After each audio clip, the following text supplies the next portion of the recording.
இன்றைய நாள் எல்லாத்துக்கும் இனிய நாளாக அமையட்டும். முருகன் துணை. இன்றைக்கி என்ன பார்க்க போகிறோம் அப்படின்னா, கந்த சஷ்டி விரதம் குழந்தைக்காக இருப்பாங்க சில பேர். அந்த விரதத்தை பற்றி நான் சொல்ல போகிறேன்.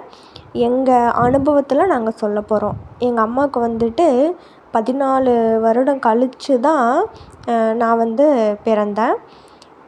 ஆனால் எங்கள் அம்மா சிவன்மலை எல்லாத்துக்கும் தெரியுமான்னு தெரியல. சிவன்மலை முருகன் அங்கே கந்த சஷ்டி பிடிச்சிக்கிட்டே வந்திருக்காங்க ஒரு வருஷம்.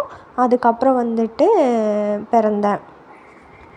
அவங்க என்னென்ன விரதம் இருந்தாங்க அப்படிங்கிறத நான் சொல்கிறேன். இப்படி இருங்கன்னு நான் சொல்லலை. இது பிடிச்சிருந்தா நீங்களும் ட்ரை பண்ணி பாருங்கள். வாழை இலையில சாப்பிட்றது விரதம் இருந்துட்டு நைட்டு மட்டும் ஒரு வேளை வாழை இலையில சாப்பிட்டுட்டு அந்த இலைய எங்கேயும் வீசாமல் சொருகி வச்சுருங்க. அதுக்கப்புறம் புது சீலையாக இருந்தாலுமே எங்கள் அம்மா கிழித்து தொட்டில் கட்டிட்டு வருவாங்க. அந்த முருகன் கோயிலுக்கு போனாங்க அப்படின்னா அந்த மரத்தில் முந்தானியை கிழித்து கட்டிட்டு வருவாங்க. அப்புறம் குழந்தைகளை கூப்பிட்டு நம்ம விரதம் இருந்து சாப்பிடும்போது அவங்களுக்கும் சாப்பாடு 2-3 பேர்த்துக்குனாச்சும் கொடுங்க. கண்டிப்பாக நடக்கும்.